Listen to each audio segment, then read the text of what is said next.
Oi, gente! Olha eu aqui novamente. Meu nome é Margarete, para quem não me conhece, sejam todos muito bem-vindos.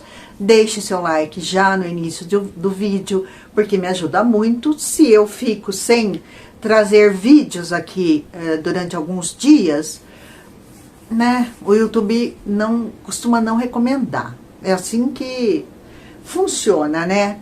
Mas vamos lá, gente, vamos ao caso Vitória, que já faz alguns dias que eu não falo sobre. Por quê? Porque dá uma entojada, dá uma desanimada, dá um embrulho no estômago, sabe? Então vamos, né, deixar aí o final de semana pra gente, enfim, pra gente fazer o que a gente quiser fazer. Foi isso que eu fiz neste final de semana. Vamos lá, eu vou colocar um vídeo, um conteúdo aqui para vocês, para a gente analisar como é que um policial, um tenente, destrói provas que poderiam livrá-lo de uma condenação. É isso mesmo. Os créditos são para o cortes do Tribunal do Júri. Eu vou deixar aqui para vocês. Vamos assistir primeiro este júri. É um canal que eu gosto muito e aprendo demais. Depois disso, a gente vem e continuaremos a falar do caso da Vitória. É muito... Esse vídeo, gente, é muito assim... Sabe, você fala, nossa, olha, ele pensou que ele iria sair dessa, né? Ele pensou que nada aconteceria. Se enganou, né? Se enganou que ele foi condenado. Ele foi condenado. Por quê? Polícia prende polícia quando querem. Polícia prende autoridades. Aí é outra história. Outra história. Não sei, depende, né? Depende de um monte de coisas. Quando eu confirmei que ele realmente estava espalhando o vídeo, foi a hora que eu decidi. Então, essa a chave da casa de Simão, para eu ir para lá com a Maísa. Falei com ele que era para eu ir para lá com a Maísa. Nesse dia, meu expediente era até às 13 horas. Eu larguei o serviço às 13 horas, levei meu carro para a casa de Simão, peguei minha roupa de motociclista, levei também. Por volta das 18 horas, 19 horas, eu fui até o quartel a pé, conversei com a Tamires, perguntei a ela sobre a viatura que estava de serviço, onde que estaria, se tinha ido verificar o DDU que eu tinha determinado no povoado de Boa Vistinha. Eu determinei a viatura que fosse justamente para tirar os militares de qualquer problema oriundo dessa minha ação. Os militares já tinham deslocado não para o DDU, mas para o apoio ao SAMU. Nesse momento que eu estive no quartel, eu aproveitei para pegar uma motocicleta que a gente tinha apreendido no dia anterior, que era uma Honda Titan de cor vermelha, que estava em bom estado de conservação. Saí com essa motocicleta, sem a Tamires ver. Lá tem um ponto cego no pátio do quartel, até o plantão onde é que fica o militar de serviço. Tamires não viu saindo com essa motocicleta. Eu vou com essa motocicleta até a casa de Simão e fico lá, permaneço lá. Por volta das 23 horas, eu vou até a lanchonete. Chego na lanchonete, eu vestido com a minha roupa de motociclista, uma capa de chuva preta, uma máscara da Covid preta, excelência, senhor jurados. O Covid estava iniciando, não era touca ninja, eu não estava usando touca ninja, eu estava usando uma máscara da Covid preta, que tampava do nariz para baixo, e o capacete preto estava prendido junto com a motocicleta, tampava dos olhos para cima, e peguei a minha arma, um pistola de cor prata, calibre 380, fui até a lanchonete. Na lanchonete eu parei a motocicleta ao lado do portão lateral. Deixei a moto ligada, senhor jurados, porque a moto era partida de pedal, então poderia dar trabalho para minha saída. Deixei a moto ligada, excelência. Por isso que as pessoas que ouviram o fato, porque ninguém viu, porque estava chovendo no momento do fato, as pessoas que ouviram imaginaram ser 2 motociclistas, porque a moto continuou ligada enquanto era o desfile de disparo lá dentro. Mas na realidade, quem pilotou a moto e quem desferiu os disparos foi eu mesmo. Eu cheguei, desembarquei da motocicleta, que ficou ao lado do portão lateral, ligada, entrei pelo portão lateral, já dei de cara com o Everson e já comecei a efetuar os disparos. Efetuei os disparos. De tanto ódio que eu tava, quando eu lembrava daquele vídeo que acabava com a minha família, eu pensei só no valor moral que aquilo ali teria para mim. Pense, senhores jurados, o valor moral que tem um vídeo da sua esposa sendo espalhado pela cidade inteira. E isso aí gerou em mim um ódio tão grande, uma emoção que me dominou e me levou a cometer esse fato. Eu cheguei na lanchonete. Quando eu vi ele, intuitivamente, eu cheguei e efetuei os disparos. A arma acabou a munição, eu recarreguei a arma e efetuei mais disparos. Mas isso, senhores jurados, pensando no valor moral que aquilo ali tinha para mim, aquele vídeo estava acabando com a minha reputação, a reputação da minha família, dos meus filhos. Pensa no meu filho hoje com 10 anos.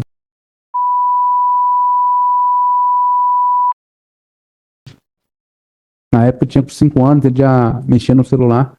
Se esse vídeo chega ao telefone dele, uma criança de 5 anos vendo a inclusive com áudio no vídeo. Então, dominado por esse ódio e pensando nesse valor moral, eu resolvi ir lá e executar o Everson. Efetuei os disparos, depois eu peguei a motocicleta e retornei para casa de Simão,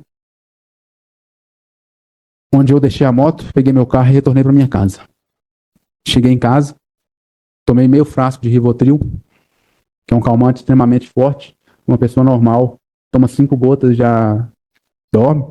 Tomei meio frasco e não consegui me acalmar.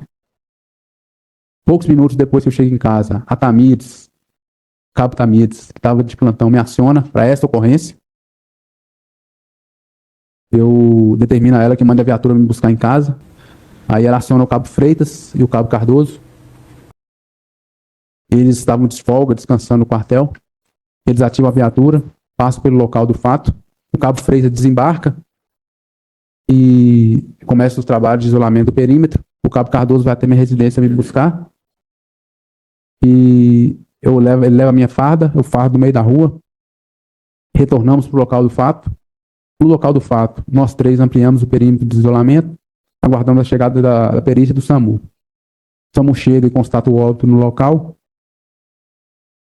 A perícia chega e faz o trabalho de praxe. Quando a perícia chega e começa a fazer o trabalho de praxe, excelência, senhores jurados, o perito me passa o telefone do Everson. Eu vou lá e desbloqueio o telefone do Everson com a digital dele. Vou no WhatsApp e vejo que tinha uma conversa dele com a Marcela daquele dia. Era a Marcela dando um ultimato nele, falando com ele, olha, para de me procurar, porque meu marido falou que vai te matar. E ele mesmo assim desdenhou, né, do aviso que ela deu a ele, falou, ele não mata não, porque ele é um tenentezinho de bosta, e eu também tenho arma. Falou com ela com essas palavras, na resposta da mensagem do WhatsApp, que eu vi na conversa entre eles. E fui na galeria do celular dele e vi o vídeo que ele tinha gravado entre eles fazendo sexo. Aí eu pensei comigo, esse vídeo nunca mais vai sair daqui.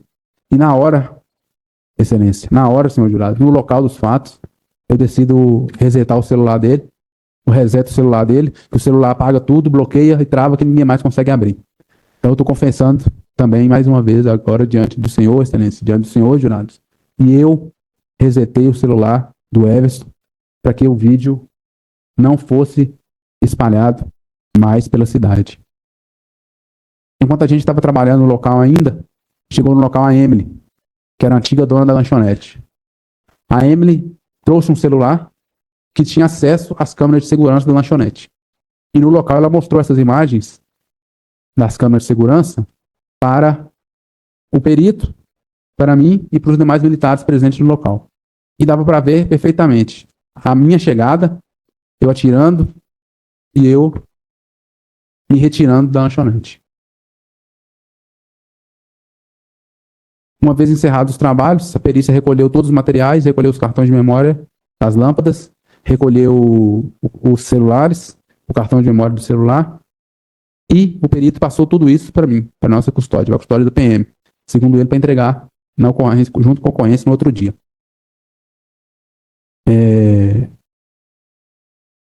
Daí, encerrados os trabalhos, o perito liberou o corpo para a funerária, liberou o local, nós fomos para o quartel fazer a ocorrência. No quartel, excelência, senhores jurados, quando eu estava com os cartões de memória, quando eu, pensando no que eu havia feito, quando eu me dei conta do que eu havia feito, eu resolvo intencionalmente danificar os cartões de memória das câmeras de segurança. Para que, numa análise futura, ninguém pudesse me reconhecer nas imagens das câmeras de segurança. Aí eu passo o material para o sargento Veloso, responsável pela ocorrência. Ele termina a ocorrência. Eu retorno para minha casa. Tomo mais 2 calmantes, serão por volta das 3 da manhã. Não consigo. Bom, então vocês assistiram esse conteúdo muito enriquecedor para quem gosta desses temas, como eu, como vocês que me acompanham. Eu adoro esse tipo de conteúdo. Ai, qual é a profissão da Magá? Da Margot, da Margarete, enfim. Qual será a minha profissão? O que será que eu faço, né, gente? Muita gente sabe que eu durmo cedo, cedo mesmo, né? Que eu trabalho à noite. Que eu trabalho não, eu gosto da noite. O que será que eu faço durante a noite? O que será que a Magá faz durante a noite, né? Ah, ó, vou dar uma dica aí pra vocês. Eu converso com pessoas, eu falo sobre todo e qualquer assunto, muito mais dentro do nicho que é o meu canal. Entendem? Vocês me entendem? É isso, só isso. Só uma dica para vocês. Agora, gente, vamos então ao conteúdo deste vídeo.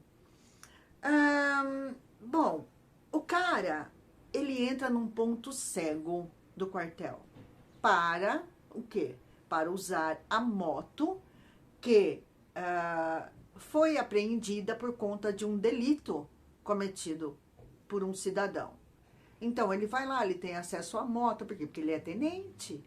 Ele tem acesso à moto, cadeia de custódia dessa moto, pelo amor de Deus.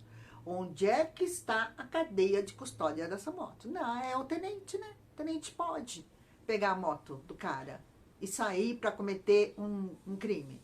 Ah, ele podia, o tenente pegou a moto. O que ele faz? Ele vai até o local, né?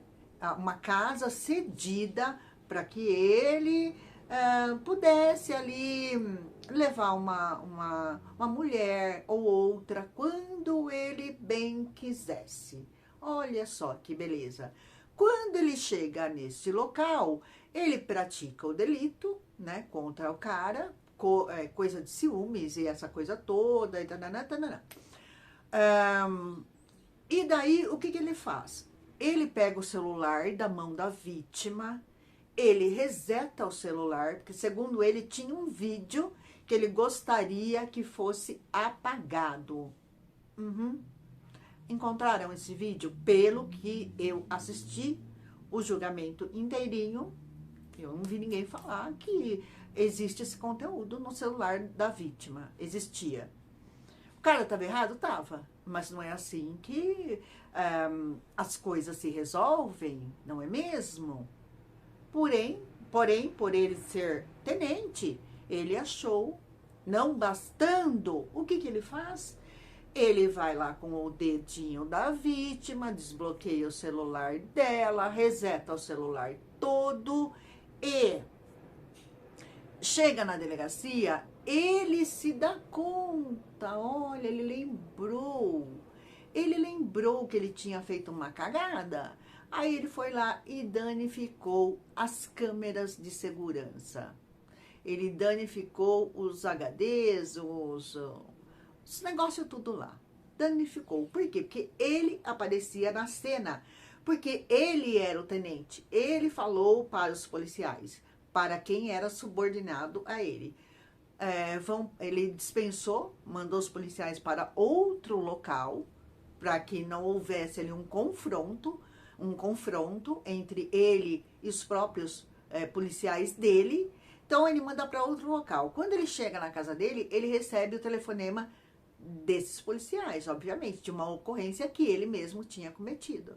Aí ele vai, faz tudo isso, chega na delegacia, ele se dá conta da coisa toda, ele apaga tudo. Ele apaga tudo. Porém, polícia prende polícia. Prende quando quer. Como eu falei no início, autoridade, gente, autoridade. Aí é um pouquinho mais, eu acho que complicado, sei lá. Não sei se é complicado a palavra. Não sei se eu uso essa palavra. O que tem a ver isso com o caso da Vitória?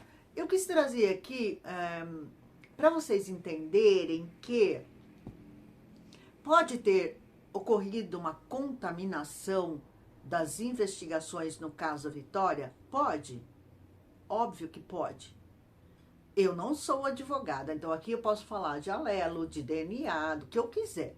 Porque eu não preciso concordar com tudo. Eu não preciso concordar com perícia, eu não preciso, eu não exerço esta profissão. Então, eu posso discordar. Para mim, a Vitória entrou no carro, gente. Ela entrou no carro, segundo a polícia.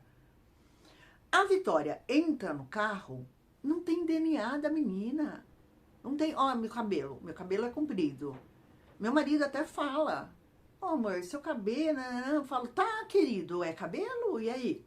Né? Então, não tem nada no carro. Aí tem alelo. Aí eu fico pensando, luva no local do crime. Vocês viram a live do Foca ontem? Do canal do Foca? Falei com o Foca hoje, falei com o Abraão. Vocês viram, gente? O Adriano, aliás, parabéns ao Foca, ao Adriano, parabéns, porque é esse trabalho que eu gosto, gente, aqui na internet. É de trabalho assim. Você vai lá, é o que eu falei pra vocês, se eu não visse nada de errado, nesse caso da Vitória, eu não estaria aqui gravando vídeo. Pra quê, né? Tá tudo certo, tá tudo ok, só que não tá nada certo. Não tem nada certo, gente, nada. O Michael tá lá de bode expiatório. No local do crime, gente, eles encontram a Vitória. E lá na delegacia, naquela suposta confissão, porque não foi uma confissão, aquilo não foi.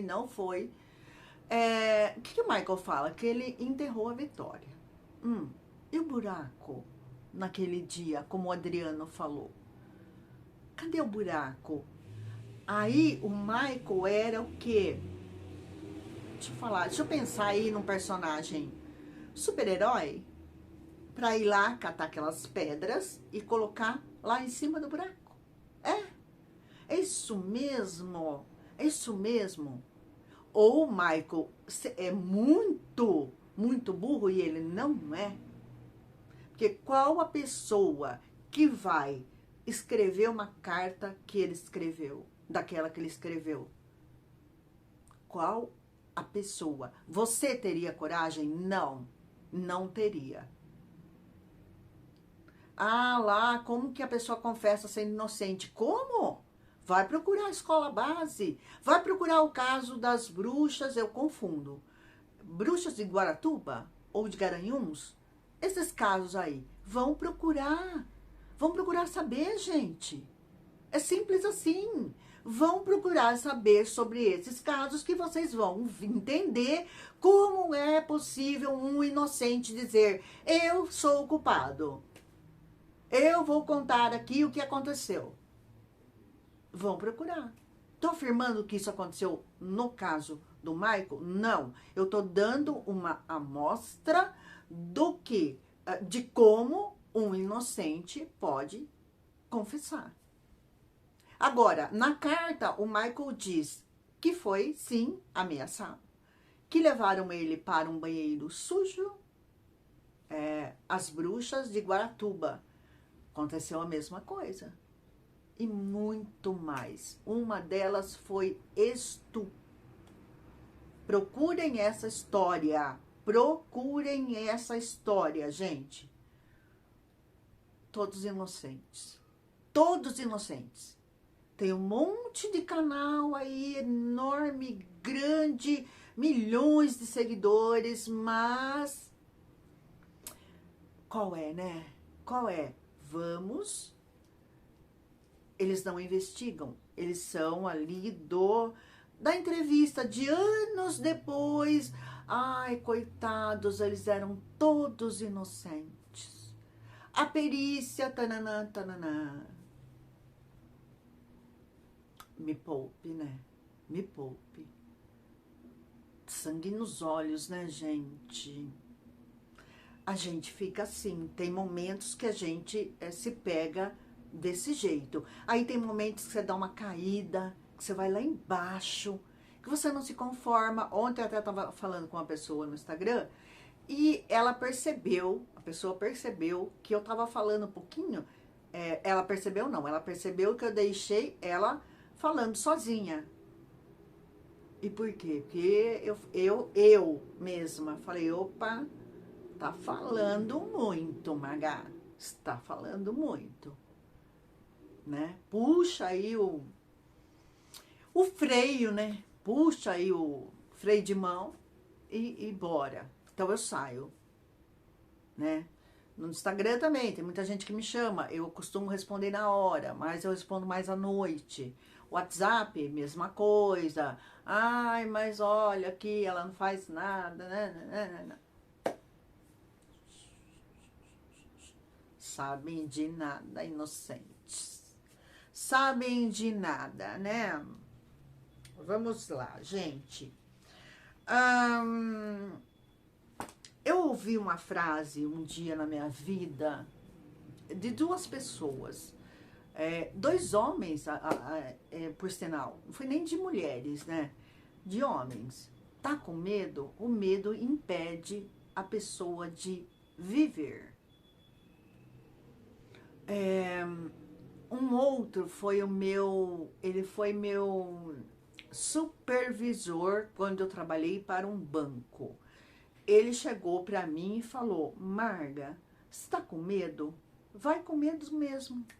Vai com medo mesmo. No primeiro dia, no segundo dia, no terceiro dia, eu era outra pessoa. E dali pra frente, trabalhei 6 anos, cara, 6 anos para um banco aí, e é de deixar todo mundo doido, né? Doido.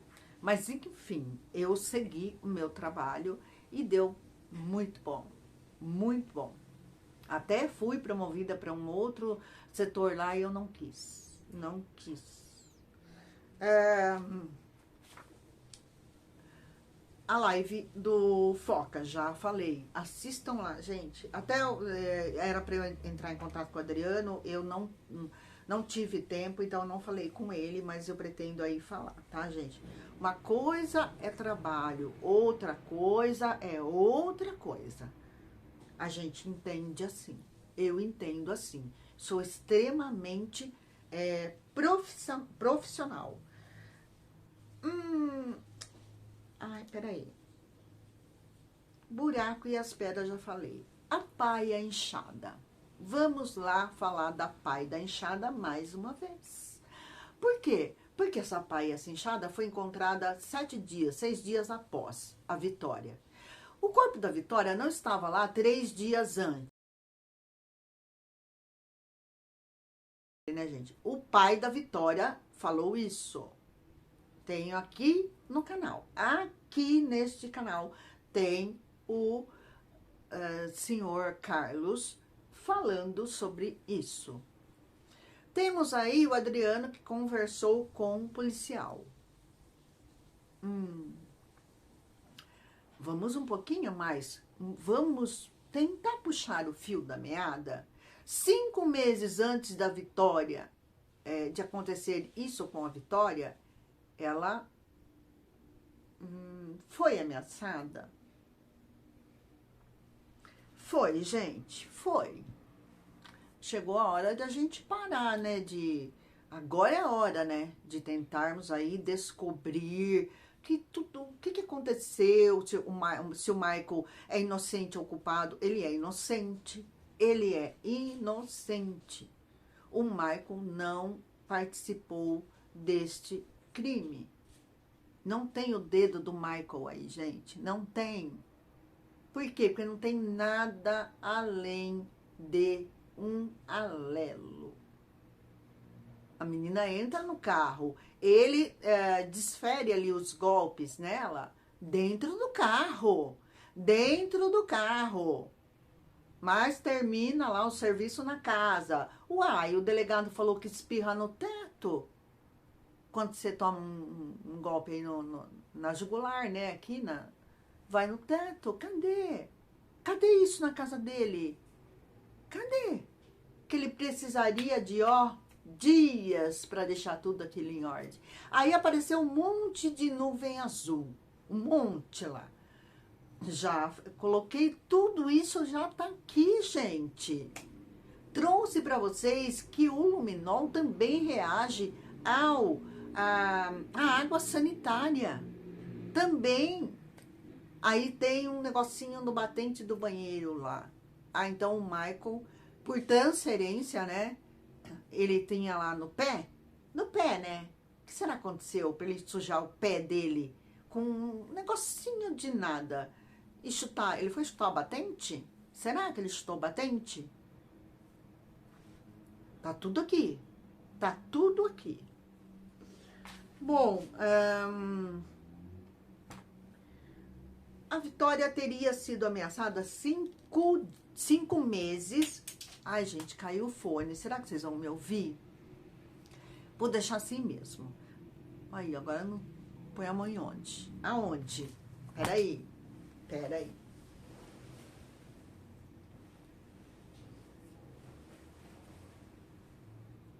Pronto, já catei.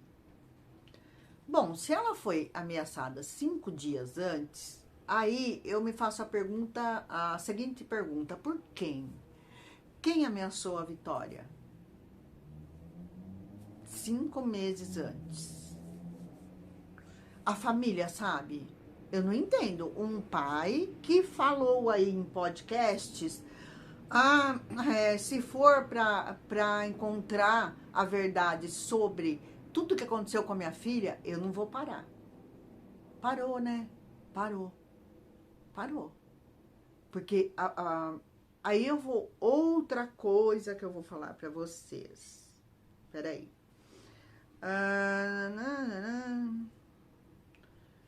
Ele seria muito burro. Isso aí eu também já comentei, né? O Michael teria que ser muito burro para chegar e escrever uma carta de próprio punho, né? Falando tudo o que aconteceu com ele. Cadê a câmera? O Michael não quer a câmera da rua, não. Ele quer a câmera da delegacia. Se não existem essas imagens, tem que estar lá. Tem que estar lá. Se não existe, tem alguma coisa errada. Ou não? Ele só está pedindo, pelo amor de Deus, para que essas câmeras apareçam. Por que será, né, que ele está pedindo pelo amor de Deus? Porque ele está mentindo? É mesmo?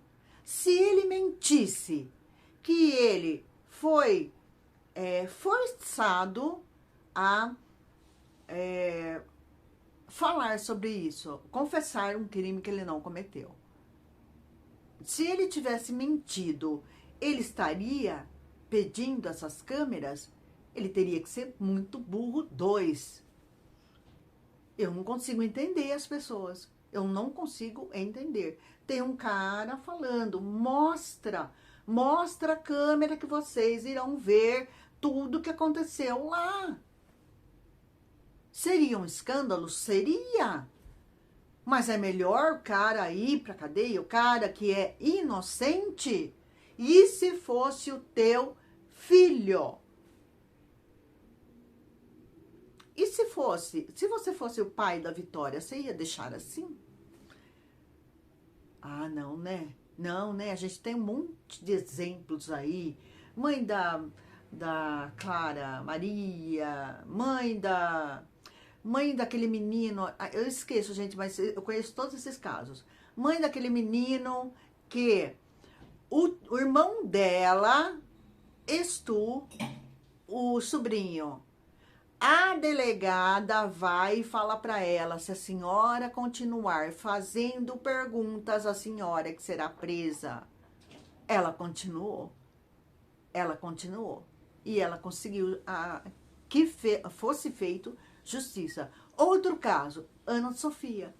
Dona Socorro, a mesma coisa. O delegado falou para ela, se a senhora continuar falando, é a senhora que vai ser presa. E aí? Você continuaria falando ou você calaria a tua boca? Eu falo por mim. Eu continuaria falando. Mas sou eu, né?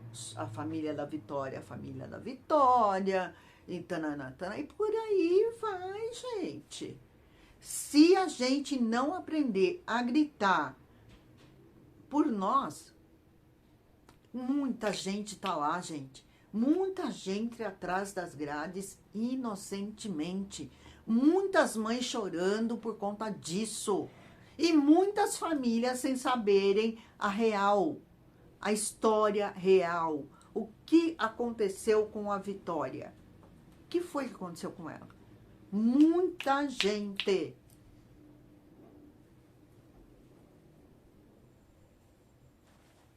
Tô até com calor. O carro do Michael, né? Foi no carro dele. Aham. Isso sem contar que o Michael levou o carro de livre e espontânea vontade. Ele seria o criminoso mais bonzinho do meio ali, né? Do meio criminal. Ele seria o cara mais de boa, mais querido, olha, ele trouxe o carro, olha o delegado, né? Olha que bandido bonzinho. Ele trouxe o carro pra gente três vezes. Na terceira vez, aparecem os alelos. Entendi. Consegui entender, só que não. É o que eu tô falando pra vocês. Eu não sei, eu não posso aqui julgar ninguém. Eu não sei. Quem tinha intenção de prejudicar o Michael? Quem tinha intenção de que colocassem tudo nas costas dele? Toma, se não tem tu, vai tu mesmo. Toma, te vira aí, cara. Te vira, mané. Não é assim? Te vira. Problema é teu. Não foi você que falou lá que tava com a sua esposa, mas não tava com ela. No... Foi. Ele falou. Só que pegaram uma frase, editaram e colocaram lá no processo. Colocaram lá. O Michael ia se mudar? Ia. Por quê? Porque o dono da casa pediu a casa. Tava tudo muito bom. Tava tudo muito bom pra sobrar pro Michael. Tava tudo, né, ali. Agora a gente tem uma pessoa, que eu não sei se esse cara... me disseram, gente, que esse tal de Marcelo não anda muito bom, não. Me falaram, tá? Que ele tá meio zoado, sabe? Da cabeça, sei lá. Porque eu acho que a pessoa não dorme nunca mais na vida, né? Porque se ele olha e fala, eu vi o carro do Michael, é uma coisa, ele viu. Agora, se ele olha e fala, será? Será que é o Michael? Será que era o carro do Michael? Será que era a Semilis? Será? De repente, ele não viu o carro do Michael e afirmou que viu. Agora, a gente tem o Mateus, que quiseram colocar palavras na boca dele, que ele, na audiência de instrução, disse tudo ao contrário. Nós temos a Daiane, que mora casa geminada, eu já morei, meio de mato. Ah, eu não coloquei esse adendo ainda, né? Meio de mato. Morei por 3 meses com a minha irmã na roça. Amo, adoro. Estava lá porque eu estava acompanhando ela num tratamento doloroso, mas foram os melhores 3 meses da minha vida. Caiu uma agulha no chão, você ouve. Imagina numa casa geminada no meio do mato. Se eu fosse testemunha, eu não dormiria nunca mais na vida se eu tivesse ido lá e falado do Michael. Era o Michael. Ah, fiquei assustada. Ai, fiquei assustada. Ah, o coisinho lá, o mocinho, como que chama mesmo, gente? O Dandan. O Dandan não quis ir dormir na casa dela, não. Ele não quis ir, não. Por que será que o Dandan não quis ir dormir lá? Ele não sabia de nada. Ele não sabia de nada. Por que será? Porque ela falou, ela convidou, ela falou, vem dormir aqui. E ele falou, não vou, vem você aqui. Ela foi dormir lá.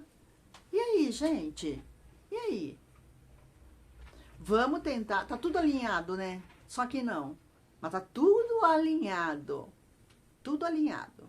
Só que não.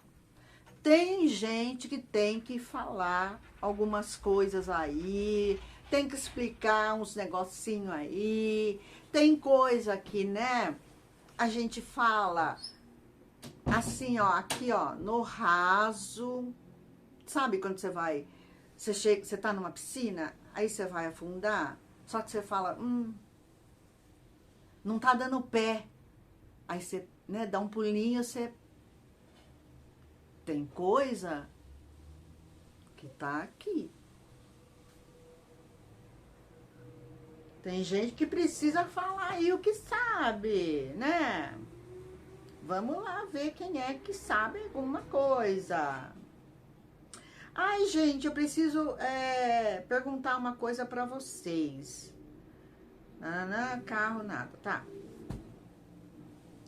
Vocês lembram aqui qual foi o canal que trouxe sobre os cabelos que encontraram lá na mata? A primeira pessoa a falar sobre isso? É só uma dúvida que eu tenho aqui na minha cabeça.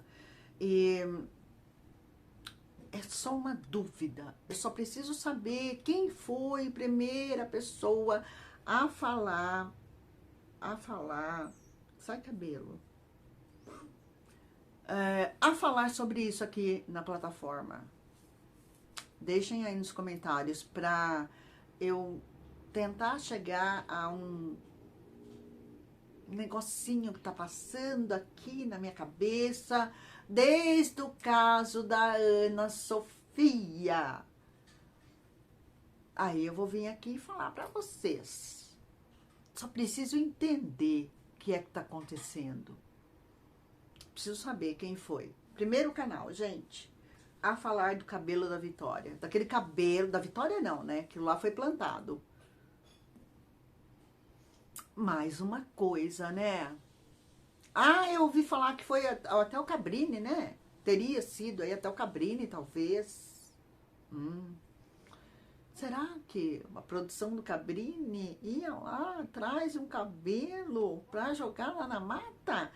Eu não acredito na produção do Cabrini, eu não acredito, né? Agora, 3 dias antes ela não estava lá. O Adriano vai e conversa com o guarda, que falou que no dia de manhã ela não estava lá. À tarde ela estava. À noite que encontraram ela, à tarde. É eu que tô doida. Sou eu que estou doida. Vamos respirar e vamos aguardar. Ah, por que o Michael não falou? Porque é melhor para ele não falar. Porque se ele não fala, se ele fala, ele é frio, ele é não sei o que tem, ele não tem remorso, ele não sei o que lá. Se ele não fala, quem cala consente. Consente. Gente, é mesmo que quem cala consente? Calma, calma. A gente tá no início. Nós estamos no início. E ele não se calou. Tem a carta. E tem mais cartas. Para quem não sabe, tem mais cartas. A gente precisa que o juiz se pronuncie sobre essa carta do Michael. Né? Na verdade, a gente não, os advogados do Michael. Dr. Arthur, Dr. Vitor. Né? Que são aí... Enfim, né? Já elogiei, tá bom, né, doutores? O que eu já elogiei já tá bom, né? Pra vocês, mas eu não canso de elogiá-los, porque eles estão sim fazendo aí um trabalho bem foda, pra não dizer outra coisa. Mas, gente, então é isso. Acho que eu falei tudo aqui. Carro, tananá, pressão, né? Prisão do Michael, todo bonzinho. Vitória foi ameaçada, foi. 5 meses antes dela de acontecer o que aconteceu, ela foi sim. Foi, como eu sei, sabendo, sabendo, né? Quem quiser aí me perguntar, vem aí me perguntar. Me procura aí nas redes sociais. Ele seria muito, né? Buraco e as pedras, o super-homem. Foi lá, pegou as pedras, né? As pedras. Ele foi lá pegar as pedras. As predas, para colocar em cima lá do negócio. Depois ele não enterrou direito, aí veio um bichinho, foi lá, arrastou ela lá naquele outro lugar. Ai, gente, dói até meu cérebro. Dói até meu cérebro. Dói até meu cérebro. O que a gente quer? A verdade, obviamente. Não tô aqui à toa. Não tô aqui há 7 meses, passando raiva. Nananã, você vai ler o inquérito, a noite de sono. Noite de sono não, porque é a noite, né? Enfim. Aliás, eu gosto do silêncio, gente. Eu amo o silêncio. Eu adoro, porque tudo o que eu tiver que ler em silêncio... Para quem mora sozinho, beleza. Mas eu não moro sozinha. Tem barulho de carro. Vocês veem aqui, vocês ouvem aqui. Não gosto. À noite não. À noite é o silêncio e eu. Aí eu vou lá, eu leio, eu entendo, eu consigo observar, eu consigo enxergar tudo. Mas é isso, gente. O vídeo de hoje é esse. Não esqueçam like, por favor. Uma ótima semana para todo mundo. Um beijo e até o próximo vídeo. Obrigada, gente.